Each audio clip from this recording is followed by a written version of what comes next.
Somewhere inside a locked negotiation room, a decision was made. A quiet one. No press conference, no announcement, no dramatic headline to warn anyone it was coming. Just a few carefully chosen words buried deep inside a labor proposal that almost nobody read all the way through. But those words, they could rewrite the future of an entire league. They could unravel years of carefully constructed control, and they could hand the most commercially powerful player in women's basketball a weapon she was never supposed to have this soon. Nobody called it historic. Nobody flagged it as dangerous. But the people who understood what it actually meant went very, very quiet. And that silence? That was the first warning sign that something massive had just shifted beneath the surface. Here's what makes this moment genuinely terrifying for one franchise in particular. The Indiana Fever built their entire future around one assumption, that no matter what happened, no matter how loud the outside world got, they would always have the final card. The mechanism that kept their superstar locked in. The safety net that guaranteed control even when leverage started tilting. That assumption just cracked. Not loudly, not visibly, but structurally, at the foundation level, something gave way. And if you think this is just about a contract clause inside a collective bargaining agreement that barely anyone outside league offices will ever read, you are not seeing the full picture yet, because what is actually happening here goes so much deeper than paperwork. And once you see what this really is, you will not be able to look at the WNBA the same way again. Let's establish exactly what is on the table here, because the WNBA just proposed a new collective bargaining agreement, and on the surface, it looks like a celebration. Salary caps jumping from roughly $1.5 million to $5.75 million. Max contracts crossing the $1 million threshold for the first time in league history. Average salaries climbing past $500,000. Numbers that would have seemed impossible 5 years ago. Numbers that are being celebrated in headlines across every major sports platform. But here's the problem with celebrating numbers before you read the fine print. The most consequential part of this proposal was never the salary cap. It was never the max contract figure. It was a structural adjustment so specifically targeted, so precisely timed, that when you line up who it applies to and when it kicks in, only one name fits perfectly. And that name is driving more revenue, more attention, and more cultural conversation than anyone in women's sports history. If you have been following this story even loosely, you already know who we are talking about. Caitlin Clark did not just enter the WNBA. She detonated inside it. Road arenas that previously operated at modest capacity suddenly sold out weeks in advance the moment her name appeared on a schedule. Television ratings for nationally broadcast games jumped at a scale the league had not witnessed in years. Corporate partnerships accelerated. Casual fans converted. Merchandise moved. And critically, her economic impact was not contained to Indiana. It traveled with her everywhere she played.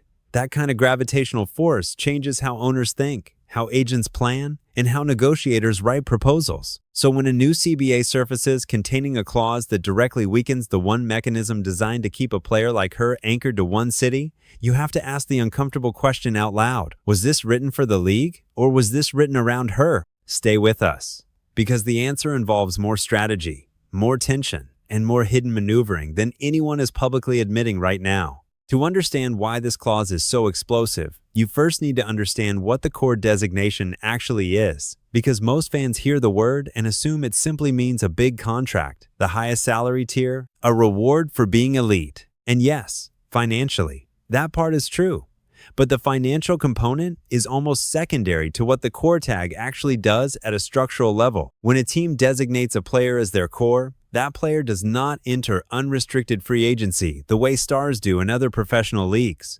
She does not get a bidding war. She does not get to leverage multiple cities against each other. She does not get to sit across from competing ownership groups and watch them fight for her signature. Her original team retains her rights, even if she wants to explore other options. Even if another market fits her brand more powerfully, even if a different competitive situation makes more sense for her career. The core tag functions almost identically to a franchise tag, and for years, that mechanism was considered completely reasonable inside a league that was still fighting for stability. But reasonable systems have a way of looking very different once the landscape changes around them. Here is the historical reality that makes this so layered. The WNBA built the core designation during a specific era. An era when the league needed protection more than it needed drama. Teams were operating on thin margins. Attendance was inconsistent. National broadcast windows were limited. If a small market franchise invested years developing a superstar, losing her overnight to a bigger city could be genuinely catastrophic. So the core rule was not designed to be oppressive. It was designed to be a survival mechanism, a way for franchises in vulnerable markets to build something sustainable without fear of instant collapse. And for a long time, it worked. Stars stayed. Teams developed identity. Fans built loyalty. The system held. But systems built for survival do not automatically adapt when the environment shifts from survival mode into growth mode. And the WNBA is absolutely, undeniably, in growth mode right now, which means a mechanism that once protected the league may now be quietly holding it back. And the people who wrote this new proposal seem to understand that better than anyone else in the room. The cracks did not appear overnight. They built slowly, the way pressure always builds inside systems that were never designed to handle this much weight. For years, the core designation sat quietly in the background of WNBA labor conversations. It was acknowledged, it was occasionally debated, but it was never the central flashpoint. Because for most of the league's history, the financial gap between staying and leaving was not dramatic enough to make movement feel urgent. Players navigated the system, agents worked within it, franchises relied on it, and the cycle continued without major disruption. But then the revenue started moving. Corporate partnerships expanded. National broadcast deals grew louder. Expansion conversations accelerated. And suddenly, the economic environment surrounding women's basketball began shifting in ways that the original architects of the core rule never anticipated. When the money gets bigger, the mechanisms that control the money get scrutinized harder. And scrutiny has a way of revealing exactly how much leverage one side of a negotiation was quietly holding all along. Then Caitlin Clark arrived, and everything that was simmering quietly suddenly had a face, a name, and an undeniable economic argument attached to it. Because here was a player whose rookie season generated the kind of attendance, spikes, television, rating jumps, and merchandise movement that franchises spend decades trying to manufacture artificially. Here was a player whose road games became events in cities that had nothing to do with Indiana. Here was a player whose presence did not just elevate one franchise, it elevated the entire league's visibility simultaneously. And when that happens, when one individual's economic gravity operates at a league-wide scale rather than a single market scale, the question of who controls her future stops being a franchise question. It becomes a league question. It becomes an ownership question. It becomes a negotiating table question. And somewhere in that transition, someone looked at the core designation and asked the one thing nobody had asked loudly enough before. Is this rule still serving the league, or is it serving only one team? That question did not disappear. It walked straight into the bargaining room. Labor negotiations in professional sports rarely explode in a single moment. They escalate in layers, each layer adding pressure, each concession revealing another fault line underneath. And the WNBA's current CBA discussions followed that exact pattern with uncomfortable precision.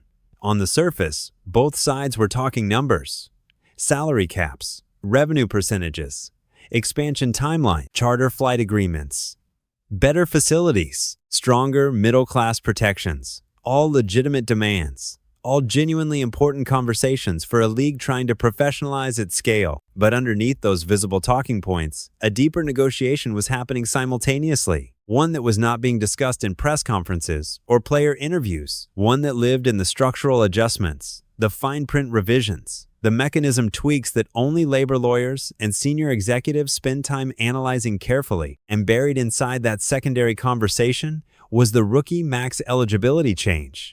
The clause that said elite performers could accelerate their timeline, could reach max extension territory earlier, could gain leverage sooner, and critically, could not be cored after signing that extension. That was not a headline item. That was a chess piece. And someone placed it on the board very deliberately. Here's where the tension inside the players' union started showing visible fractures. Because not every player was fighting the same battle at the same negotiating table. Veteran players who had spent careers advocating for systemic revenue reform wanted gross revenue sharing. They wanted their percentage tied directly to total incoming money before expenses were creatively allocated.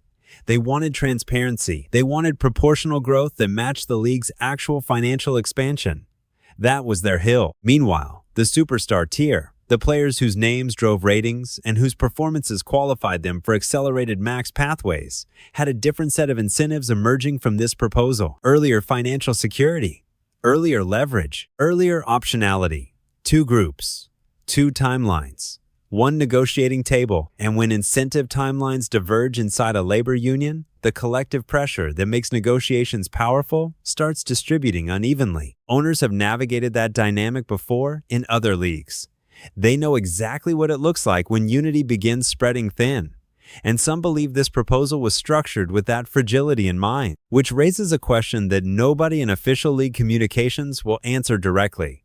Was the rookie max acceleration clause designed to empower stars? Or was it designed to quietly separate them from the broader fight? Every labor negotiation has a pivotal moment. A single structural decision that reframes everything that came before it and everything that follows. In the NBA, it was the introduction of the Supermax contract that reshaped franchise loyalty calculations permanently. In the NFL, it was the franchise tag system that fundamentally altered how teams and players approached long-term commitment. In the WNBA, that pivotal moment may have just arrived quietly, without fanfare, without a press conference, without anyone standing at a podium calling it historic. It arrived as a clause, a specific, targeted, carefully worded clause that said rookie players who earn first or second team all WNBA honors become eligible for a max extension in their fourth year instead of waiting longer. And if that same rookie wins MVP, she could qualify for an even higher tier contract, potentially supermax level, without ever exhausting traditional team control windows first. That alone would have been significant. That alone would have generated serious conversation inside front offices across the league. But the second part of that clause is what made executives genuinely pause. Because after signing that accelerated extension, those players cannot be designated as core. The safety net disappears. The franchise tag equivalent evaporates. And the team that drafted her, developed her, and watched her transform their franchise is left holding a timeline instead of a guarantee. Let that sink in for a moment, because this is not a subtle adjustment to salary percentages. This is not a minor tweak to roster rules. This is a direct surgical removal of the most powerful retention mechanism available to small market franchises, specifically applied to the players most likely to outgrow small market limitations. Think about the precision of that targeting. It does not apply to every player. It does not weaken the core designation across the board. It weakens it for elite rookies, first-team honors, second-team honors, MVP contention, a narrow funnel that filters down to exactly the kind of player who generates league-wide economic impact rather than single franchise impact. And when you map that criteria against the current WNBA roster landscape, when you identify which active player most cleanly fits every single qualification simultaneously, the answer is not ambiguous. It is not a list of 5 candidates. It is not even a conversation between 2 names. There is one player whose trajectory, whose economic footprint, whose rookie performance arc aligns with this clause so completely that calling it coincidental requires a level of credulity that professional sports simply does not reward. And Indiana knows it. They have known it since the moment someone read this proposal all the way to the end. Here's where the narrative shifts completely. Because up until this point, it is easy to frame this story as a player empowerment win.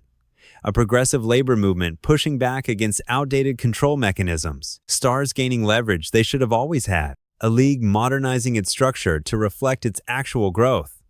And on one level, all of that is genuinely true. But professional sports organizations do not accidentally write clauses that redistribute power. They do not casually remove retention mechanisms without calculating exactly what they gain in return. So the real question is not whether this clause benefits elite rookies. It obviously does. The real question is what the ownership side of this negotiation believed they were getting when they agreed to include it. Because owners do not concede leverage without receiving something equally valuable in exchange. And what they may have received here is something far more strategically interesting than a simple labor concession. What they may have received is the architecture for the most compelling storyline the WNBA has ever had access to.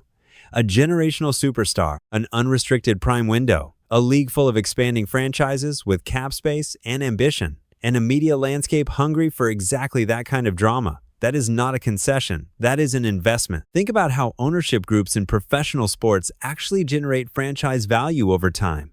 It is rarely through championships alone. It is through narratives, through cultural moments that transcend box scores and standing, through the kind of sustained public conversation that keeps a league relevant during off-seasons, during slow news cycles, during the months when games are not being played. The NBA understood this decades ago. Superstar movement created the most powerful narrative engine in American sports culture. Free agency speculation dominated sports media for months at a time. Loyalty debates generated more engagement than playoff previews. And the financial beneficiaries of that narrative engine were not just the teams that landed stars.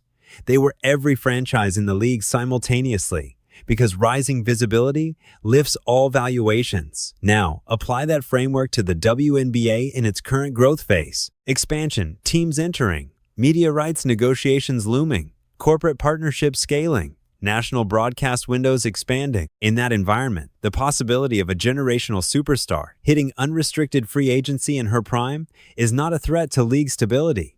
It is a catalyst for league acceleration. And if owners understood that calculus when they agreed to this clause, then what looked like a labor concession was actually a long-term visibility strategy, wearing the costume of player empowerment. And that changes everything about how this story should be read. While executives were quietly calculating visibility strategies and ownership groups were modeling long-term franchise valuations, something rawer and more immediate was happening inside the players' union, because labor negotiations are not just financial exercises, they are emotional ones. They carry the weight of careers spent fighting for recognition in a league that's spent decades asking its players to sacrifice for the greater good, to accept lower salaries because the league was still growing, to accept limited mobility because stability mattered more than individual freedom, to accept structural constraints because the alternative was uncertainty for everyone. Players like Natasha Cloud did not arrive at this negotiating table as abstract labor theory. They arrived with lived experience, with the memory of seasons where charter flights were a dream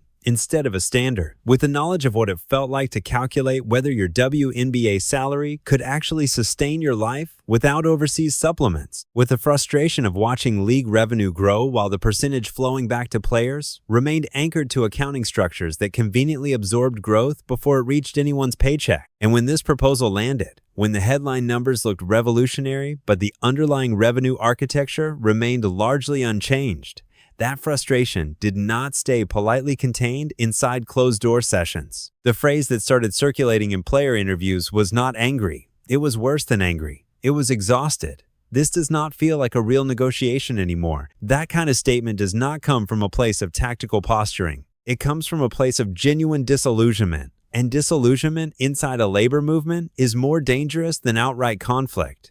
Because outright conflict has energy. It has direction. It can be channeled into collective action. Disillusionment is corrosive. It eats at unity from the inside. It makes players question whether fighting harder is worth the personal cost. And here is the brutal irony sitting at the center of all of this. The players who built this league through leaner years, who advocated loudly and consistently for systemic change, who sacrifice personal visibility for collective progress, may be watching a proposal pass that dramatically accelerates financial rewards for the newest generation of stars, while leaving the deeper structural fight exactly where it started, not resolved, not conceded, just reframed with bigger numbers on top. That emotional reality does not fit neatly into a press release, but it is sitting in every room where players are deciding how much longer they are willing to wait for a negotiation that finally feels like one. The moment a structural rule shifts in professional sports, the ripple effects do not wait for official ratification.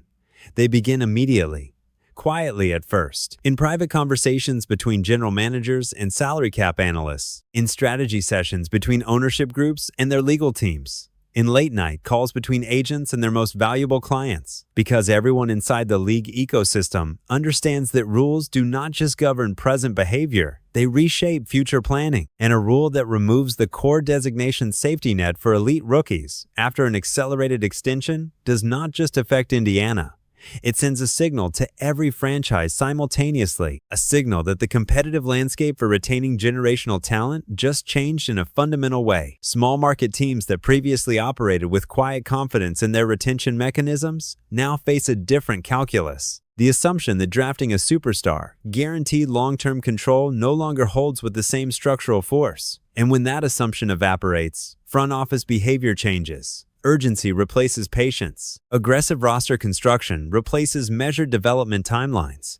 Championship windows get compressed because the luxury of gradual building no longer feels safe. That shift alone would be significant, but the shockwaves did not stop at small market front offices. Expansion franchises felt this clause land differently than anyone else in the league, because incoming teams like Tempo and Fire are not just building rosters. They are building identities. They are establishing market relevance from scratch in cities hungry for professional women's basketball at the highest level. And the traditional path to relevance, drafting well and developing patiently over years, is a slow burn that new franchises can rarely afford culturally or financially. But a rule that creates a realistic window for unrestricted prime superstar movement changes that equation entirely. Suddenly, expansion teams are not just thinking about draft positioning, they are thinking about cap flexibility 4 and 5 years from now. They are building organizational infrastructure designed to be attractive to a player evaluating options at the peak of her commercial value. They are quietly aligning sponsorship conversations with the possibility that a generational name could eventually be available. That is a completely different organizational mindset. And the fact that multiple expansion ownership groups are now operating with that possibility somewhere in their long-term models means this clause did not just shift one franchise's planning, it shifted the entire league's competitive architecture. And the most unsettling part is that the full weight of those shockwaves has not even arrived yet. Every structural shift in professional sports creates a clear set of winners and a clear set of losers. And this one is no different. But the distribution of winners and losers here is more complicated than it appears on the surface, because the obvious winner seems to be the elite rookie, the player who proves herself early, who earns accelerated max eligibility, who signs that extension and then faces no core designation blocking her future movement. On paper, that looks like pure empowerment, and in a narrow, individual sense, it genuinely is. But zoom out one level, and the picture gets more complicated immediately, because the players who benefit from this clause are by definition the rarest category of performer in the league. First team, all WNBA. Second team, all WNBA. MVP contention. That is a list that contains maybe 3 or 4 names in any given season, which means the structural empowerment embedded in this clause does not distribute across the player base broadly. It concentrates at the very top of the talent pyramid. And everything below that peak, the veterans, the mid-level contributors, the role players who make rosters function, they are watching salary cap numbers climb dramatically, while the revenue-sharing architecture that would create proportional growth for everyone remains anchored to a net revenue model that owners have refused to fundamentally restructure. That asymmetry is the defining tension of this entire negotiation, and it does not resolve itself just because the headline numbers look impressive. Now look at the losers column with equal honesty. Indiana sits at the top of that list in the most immediate sense. They drafted the player. They absorbed the scrutiny of her development period. They built organizational infrastructure around her presence. They became the center of the basketball universe through her arrival. And now, the one mechanism that guaranteed long-term structural control over that investment has been conditionally removed. That is a genuine loss of leverage, regardless of how optimistic anyone wants to be about loyalty and culture. But Indiana is not the only loser here. Veteran players who spent years building the foundation of this league are watching a negotiation that seems designed to validate the newest and most visible faces of growth, while leaving systemic reform in a holding pattern dressed up with bigger numbers. And perhaps most significantly, the concept of collective bargaining unity itself takes a quiet hit.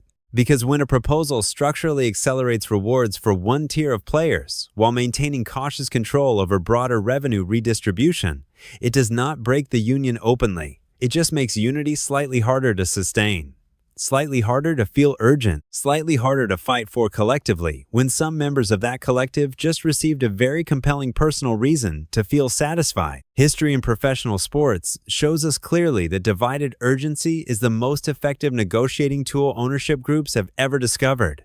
And this proposal may have just deployed it with surgical precision. There is a before and after quality to certain moments in professional sports history.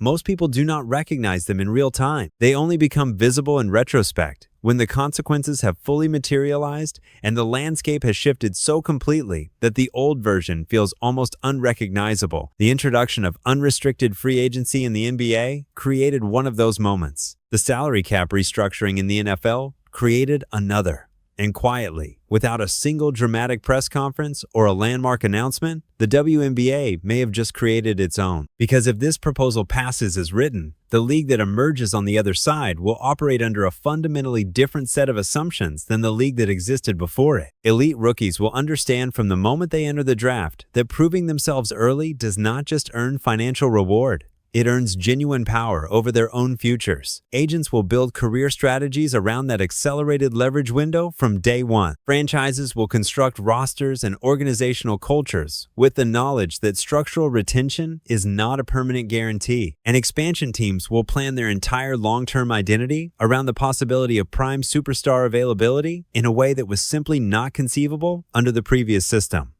That is not an incremental adjustment. That is a philosophical reorientation of how the league understands the relationship between performance and power. But here's what makes this new order genuinely fascinating, rather than simply disruptive. The WNBA is entering this structural shift at the exact moment when its external environment is most capable of absorbing and amplifying the consequences. Media rights negotiations are approaching with more financial weight than any previous cycle.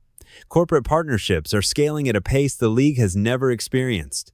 National broadcast windows are expanding, casual fan conversion rates are accelerating, international visibility is growing. In other words, the league is not stumbling into player mobility narratives from a position of fragility.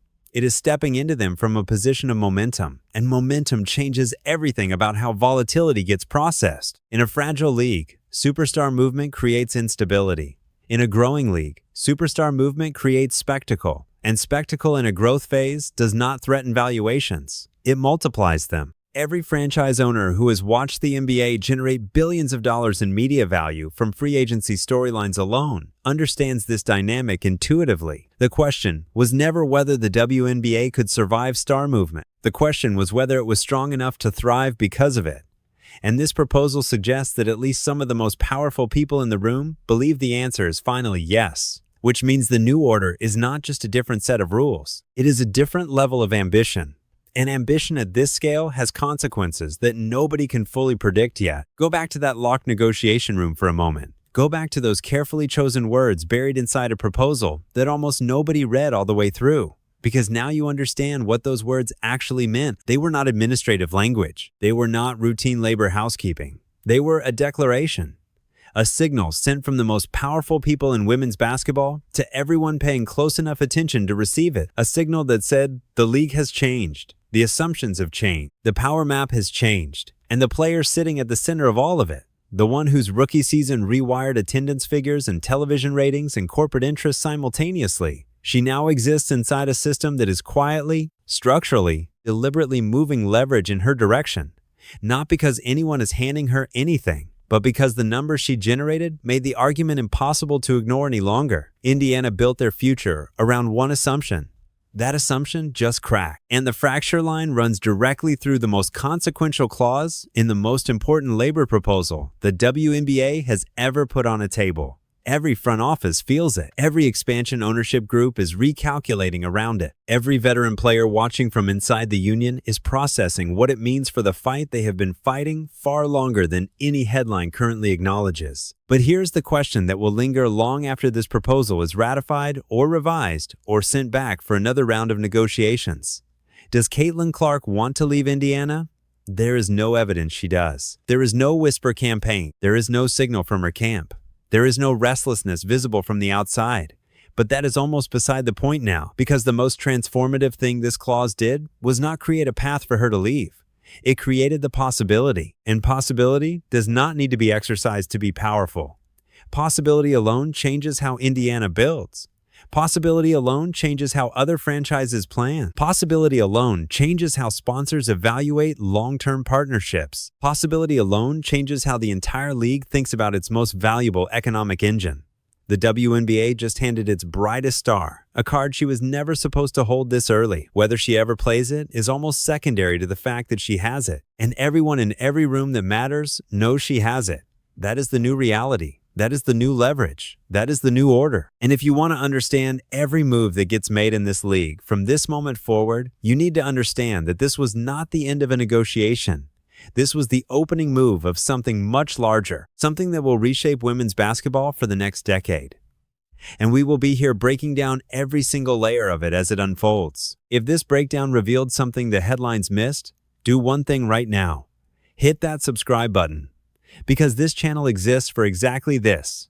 The stories underneath the stories, the chess moves behind the press releases, the power shifts that reshape leagues before anyone officially acknowledges them. Drop a comment below and tell us what you think. Does Caitlin Clark stay in Indiana? Does this clause ever get used? Does the WNBA look back on this moment as the turning point that changed everything? We read every single comment, and if you know someone who follows the WNBA, even casually, share this video with them right now, because this story is just getting started, and you do not want to be the last person in the room to understand what is actually happening.